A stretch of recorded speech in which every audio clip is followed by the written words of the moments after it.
Padre, del Hijo, del Espíritu Santo. Amén. Señor Jesús, ofrecemos gracias que estamos aquí en la tierra que es el quinto evangelio. La tierra consagrada por tu presencia, la presencia de la Santísima Virgen y San José, y los apóstoles, y también los mártires de la Iglesia antigua.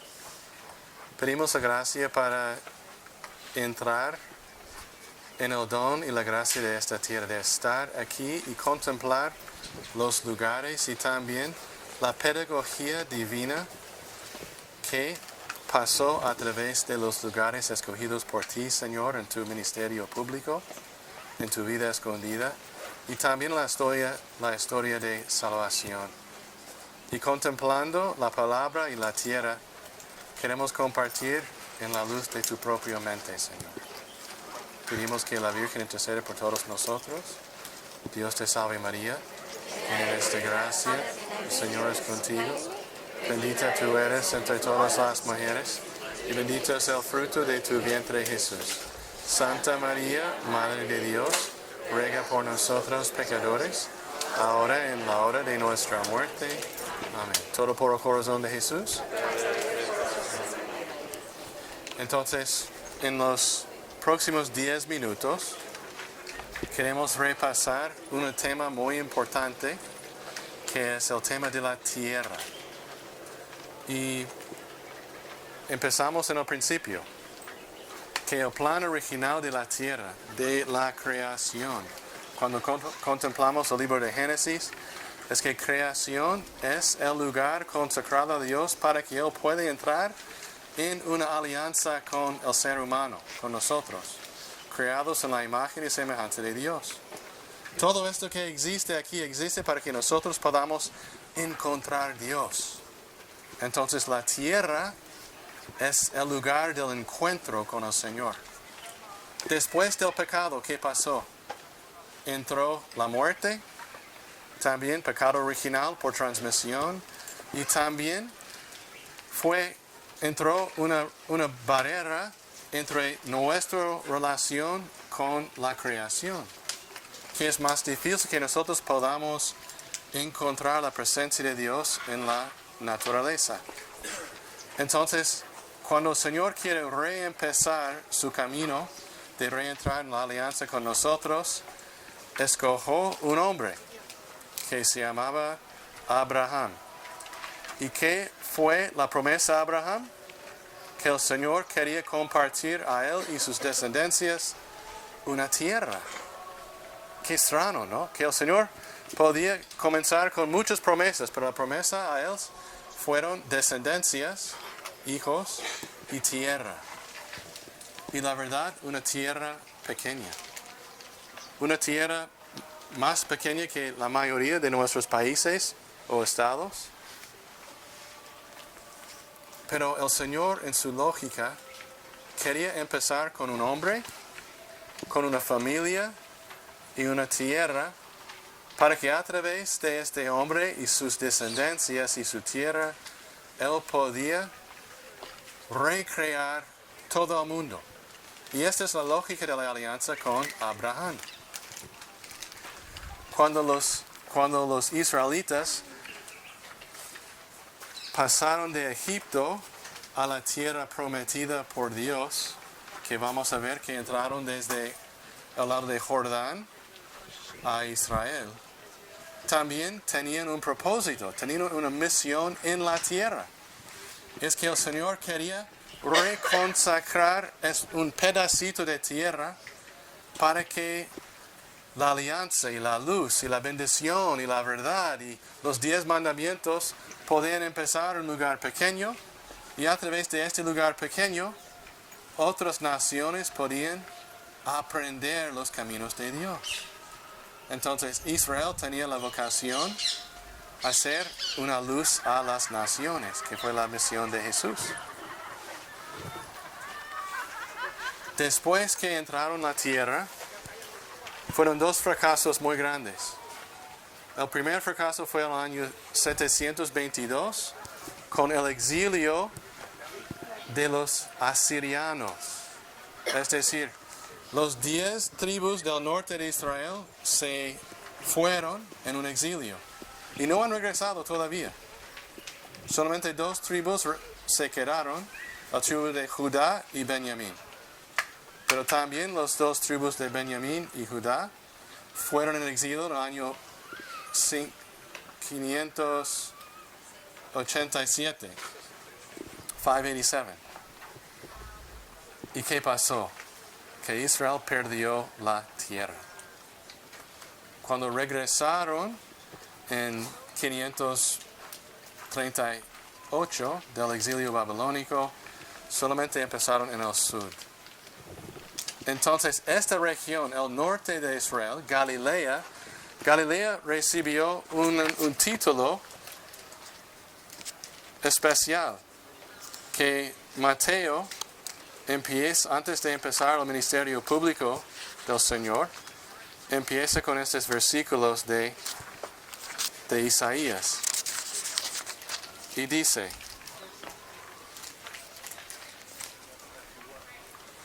tierra de Zabulón y tierra de Naftali, camino del mar allende al Jordán, Galilea de los gentiles.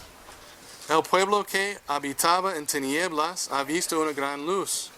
A los que habitaban en paraje de sombras de muerte, una luz les ha amanecido. Desde entonces comenzó Jesús a predicar y a decir: convertíos, porque el reino de los cielos ha llegado. Palabra del Señor. El próximo versículo: caminando por la ribera del mar de Galilea, vio a 2 hermanos, Simón y Andrea. Entonces, ¿qué está haciendo el Señor? Que el Señor quería empezar en Galilea, pero Galilea no de Israel, no de Galilea de la alianza, no de Galilea que era la tierra de la luz, no, Galilea de los gentiles. Es decir, que esta tierra aquí, durante la vida de Jesús, fue como un antisacramento. Es decir, un lugar que recordaba al pueblo de Israel que han perdido su alianza, han perdido su herencia. Entonces el Señor, empezando en Galilea, el Señor predicando que el reino de Dios ha llegado aquí, Él está empezando en la tierra y el lugar más oscuro en todo el mundo. Entonces, si la luz empieza aquí, si la luz conquista la oscuridad aquí, significa que en todas las Galileas del mundo, todas las Galileas de nuestros países, la luz también va a triunfar. Entonces el Señor quería empezar aquí en esta tierra. ¿Y cómo empezó? Exorcizando los demonios. ¿Y por qué? Porque la tierra estaba abajo el poder de los demonios.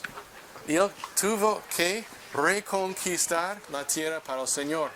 Entonces siempre predicando la palabra de Dios y exorcizando los espíritus malos y sanando los enfermos. Es decir, recreando el jardín que el Señor quería para su pueblo aquí, para que sea un lugar bello, un lugar de luz, un lugar de vida, un lugar lleno de Dios.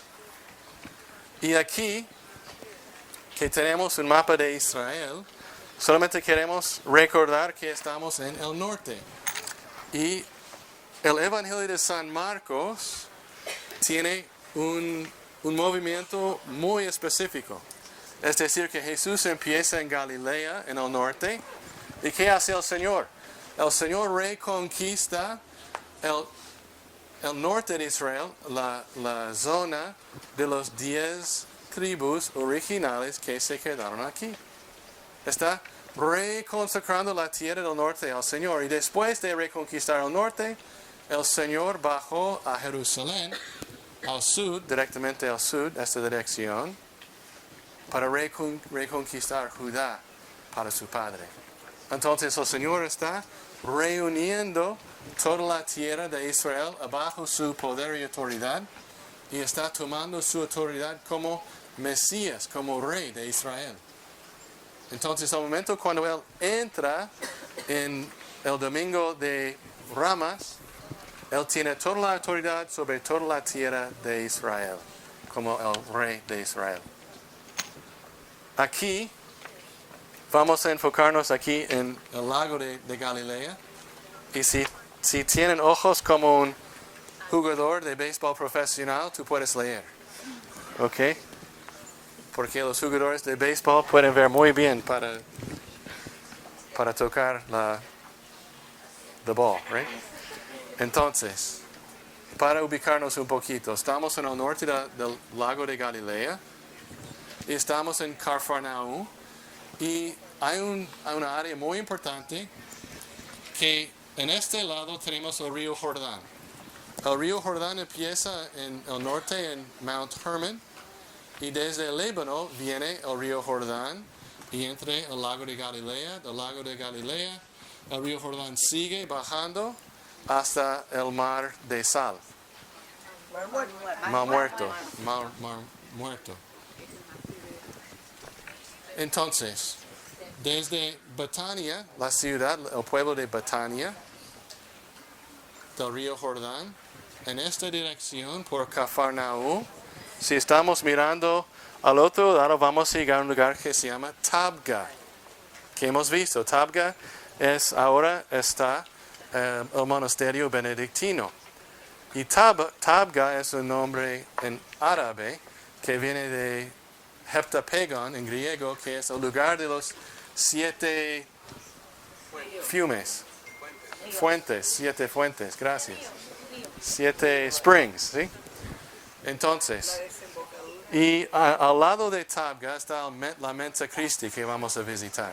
Y también la primacia de Pedro. Y vamos a aprender por qué es la primacia aquí y no en Cesarea Philippi, por estar aquí. Y arriba de la Mensa Christi y Tabga, vemos el monte de las bienaventuranzas.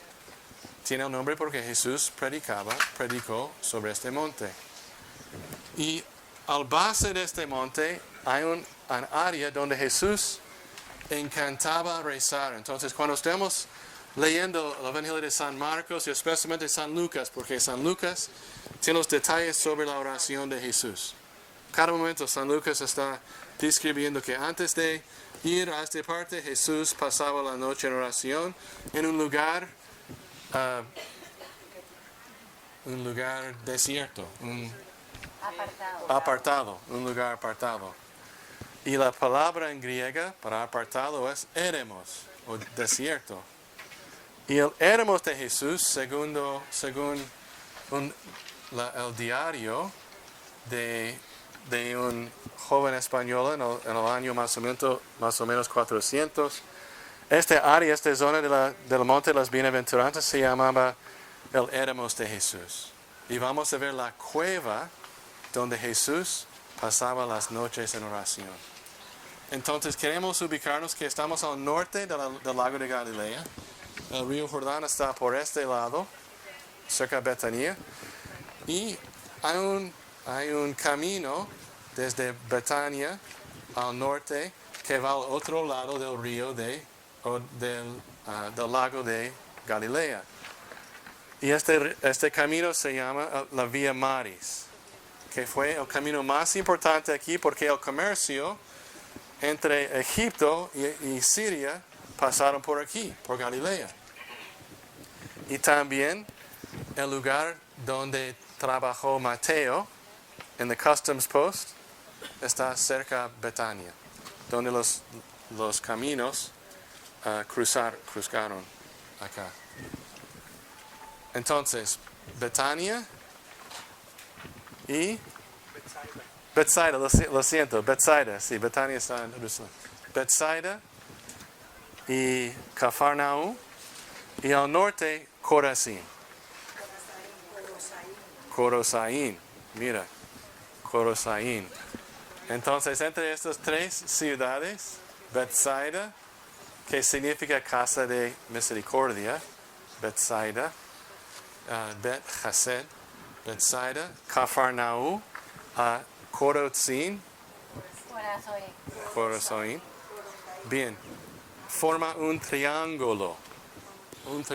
Estos 3 pueblos. Y entonces este triángulo se llama el triángulo evangélico. ¿Por qué? Porque la mayoría del ministerio público de Jesús pasó en esta zona aquí, en este territorio.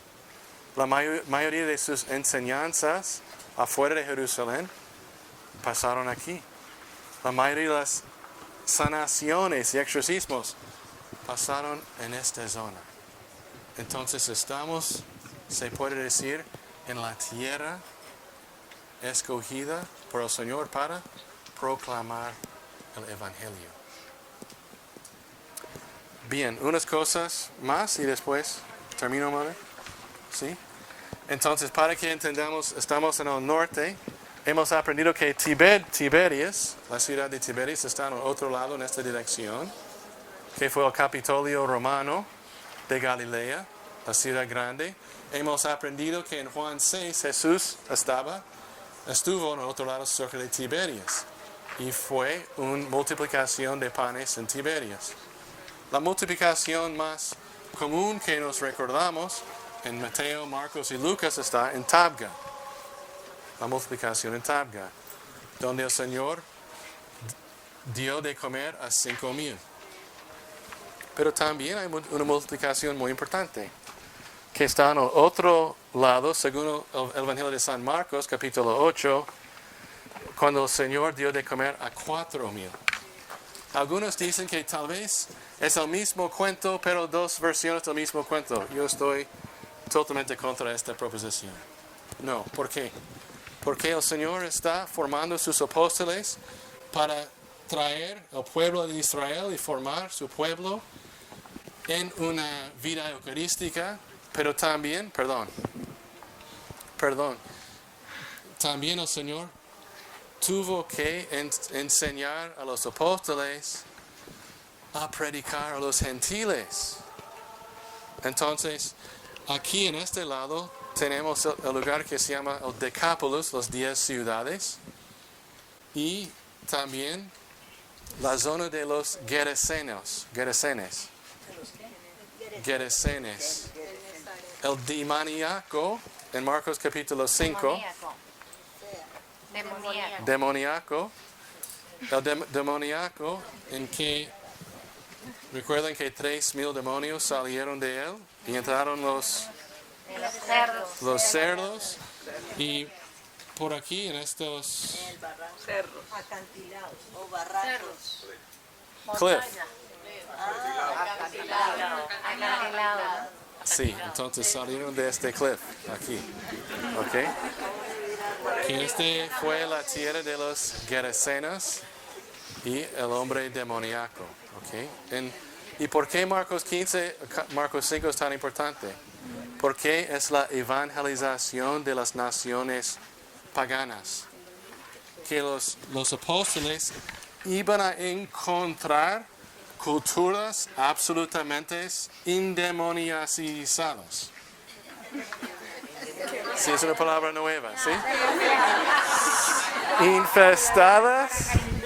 Infestadas con demonios.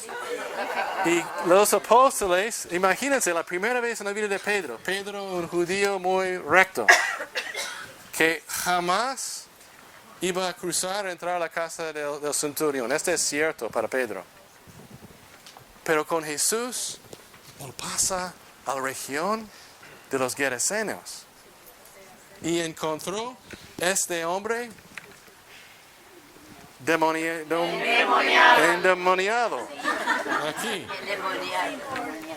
Entonces, Marcos 5 es como una escuela para evangelizar el mundo pagano. Salieron de aquí. Después que Jesús predicaba el reino de Dios, su propia tierra, ahora en paz y libertad, sanaciones, liberaciones, y con los apóstoles por la barca al otro lado. Y imagínense el temor que los apóstoles tuvieron cuando empezaron a caminar en esta tierra, del otro lado. Segundo punto, en Marcos 8, si vamos al sur del lago de Galilea, pero en el oeste, hay otra multiplicación. Y dice que el Señor toma 7 panes y da de comer a 4,000. Y después hay 7 canastas. Y aquí 12 canastas, 5,000 personas y 5 panes, ¿sí? Todos son números que el Señor está enseñándonos. Entonces aquí 7 panes. ¿Y por qué? Porque antes de entrar a la tierra prometida, fueron 7 naciones paganas que habitaron la tierra prometida. 7 es el número de la alianza, del sábado, ¿sí? De la alianza original de creación. Pero también es el número de los pueblos paganos. Entonces, empezando con 7 panes, que es el número de la alianza de Dios, iba a dar de comer a 4,000 gentiles y tiene 7 canastas. Es decir, él puede dar de comer a todas las naciones. Las 7 canastas que simbolizan las 7 naciones paganas. Y aquí, los 12 canastas que simbolizan los 12 tribus de Israel. Entonces, ¿qué está haciendo el Señor aquí? Predicó sobre la verdadera don de la Eucaristía en la sinagoga de Cafarnaúm. Aquí, una multiplicación. Acá, una multiplicación. Y al otro lado, una multiplicación. Y está formando una nueva realidad que se llama la iglesia. La iglesia que va a venir de gentiles y judíos juntos, pero comiendo este mismo pan. Y es el pan de la vida eterna, que es Jesús en la Eucaristía. Tan excelente que nos ha dado el Padre. Yo creo que nos damos cuenta de lo que está sucediendo en esta tierra, porque el Señor la elige. ¿Cuál es el propósito de elegir este trozo de la tierra para Él venir aquí a establecer su reino?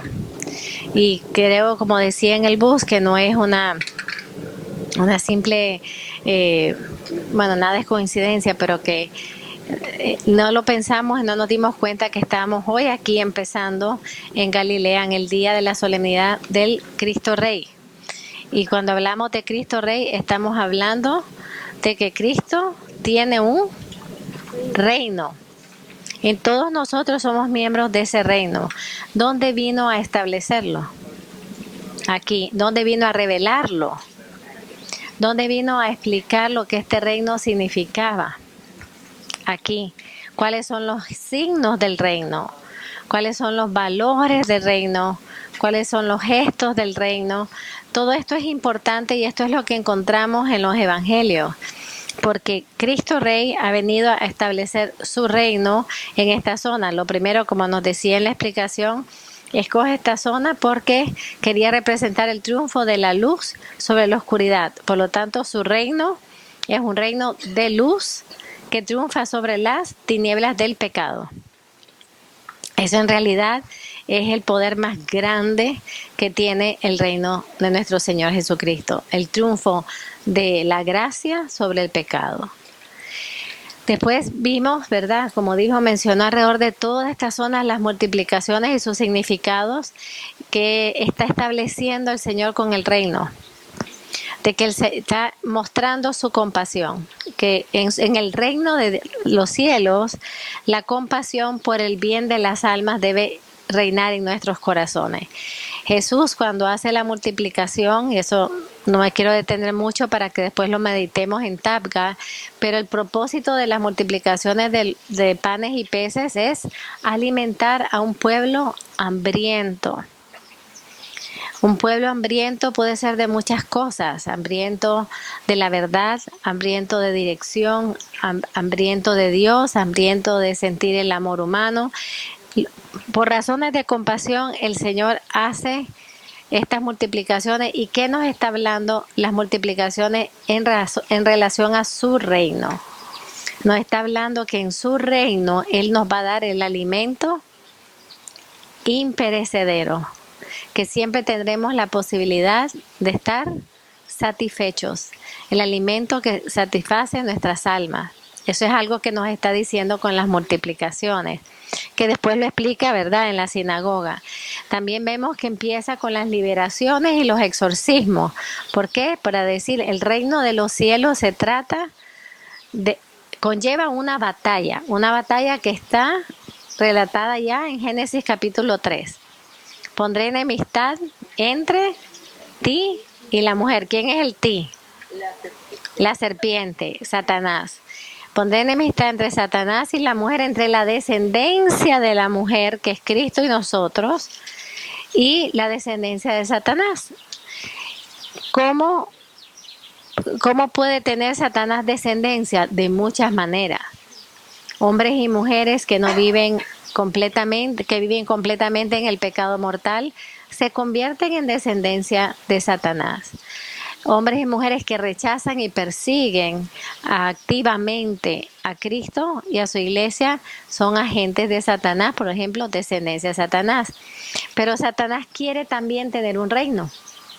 Él también, parte de la envidia con Cristo es que él quiere tener un reino. Y la única manera de tenerlo es totalmente contraria a la manera en que Cristo nos invita a nosotros a pertenecer a su reino. Cristo nos invita a su reino por amor. Nos llama, nos enseña lo que es su reino. Ahí lo estudiaremos, ¿verdad? Las 8 virtudes del reino, que son las bienaventuranzas. Nos enseña todo lo que es el reino, que es completamente opuesto a los reinos del mundo. Y por eso dice, mi reino no es de este mundo, le dijo a Pilato, ¿verdad? Si fuera de este mundo ya me hubieran venido todos mis soldados a defenderme. Pero mi reino no se trata de nada de este mundo ni de los valores del mundo. ¿Cómo el demonio se impone sobre las personas? Primero que nada, él no invita, él se impone. ¿Cómo se impone? A través de las posesiones.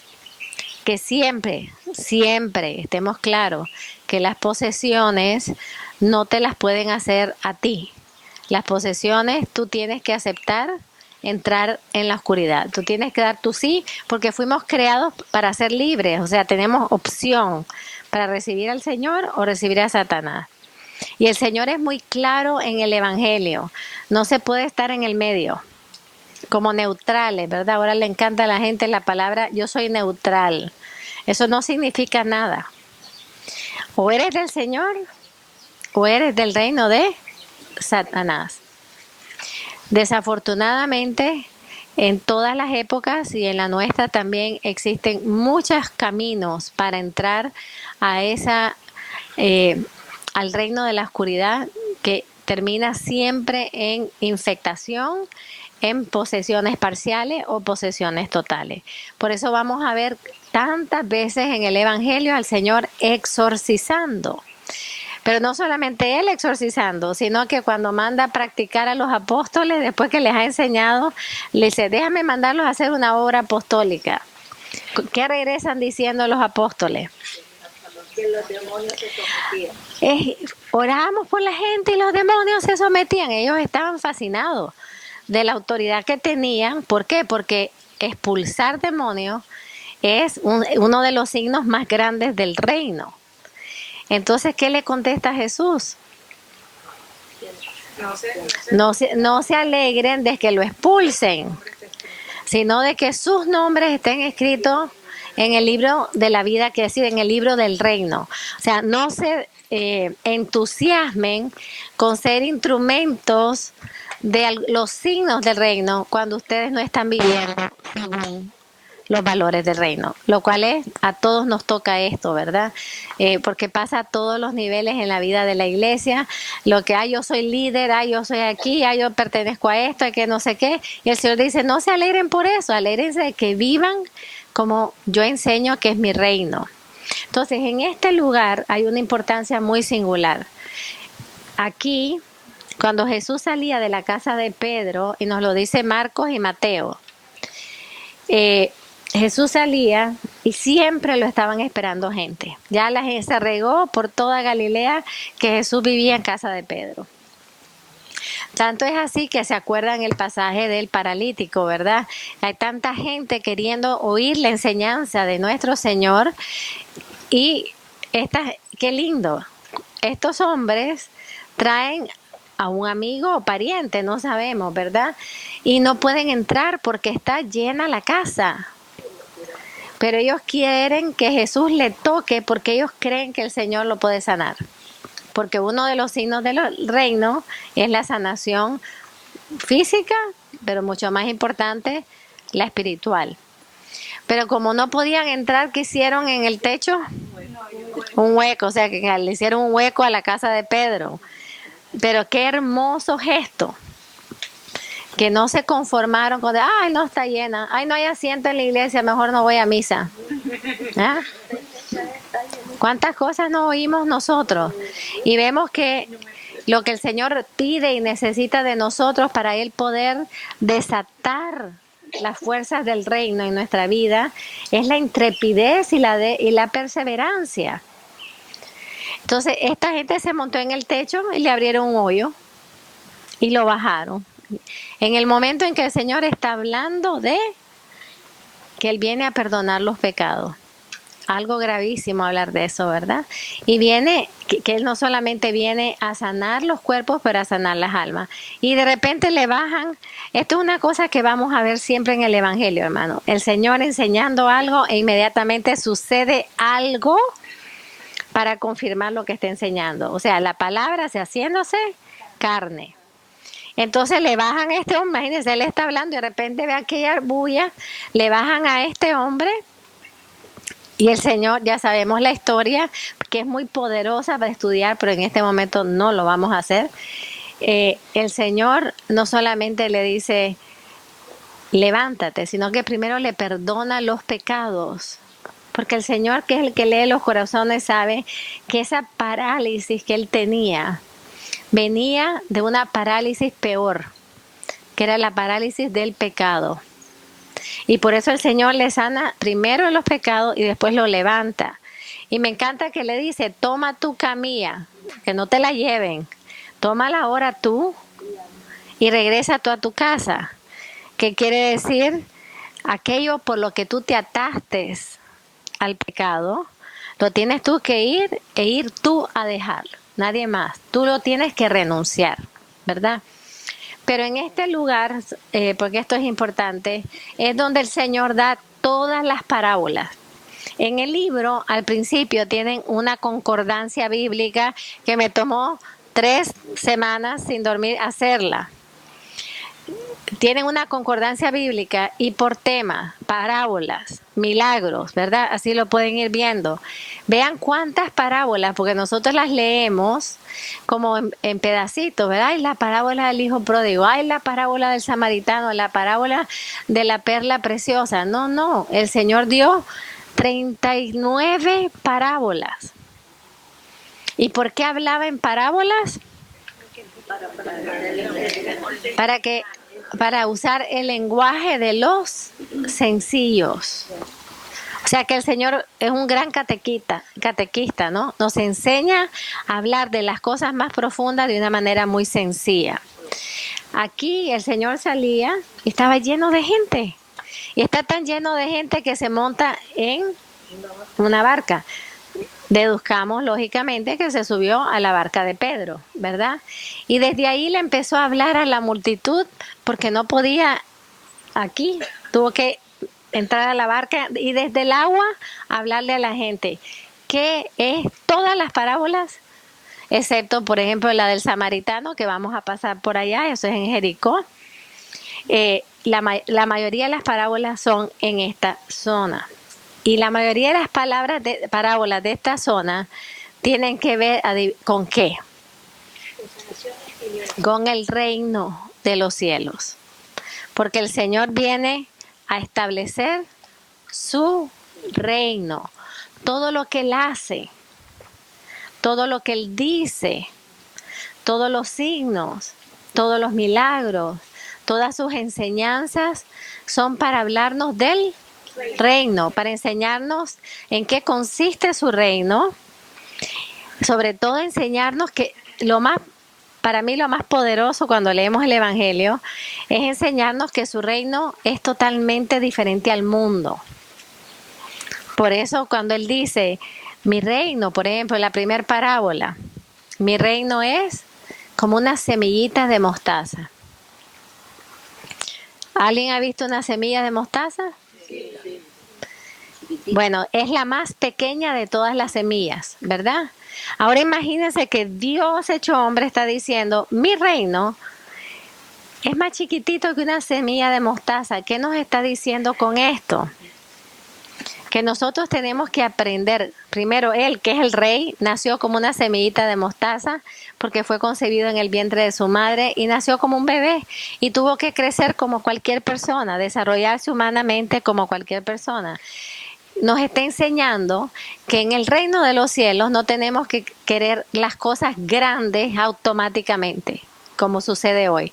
Todo tiene que estar lleno, todo tiene que ser famoso, todo tiene que ser grandioso. Nada de eso es parte del reino de los cielos. Podemos después meditar en otras parábolas todas, pero lo que quiero dejar establecida es que aquí, desde la casa de Pedro, fuera la casa de Pedro, o sea, aquí donde él empieza a establecer la iglesia, su familia, da todas las parábolas del reino y todas tienen un significado muy grande, no solamente para entender cómo funciona su reino, sino cómo nosotros tenemos que vivir dentro del reino del Señor.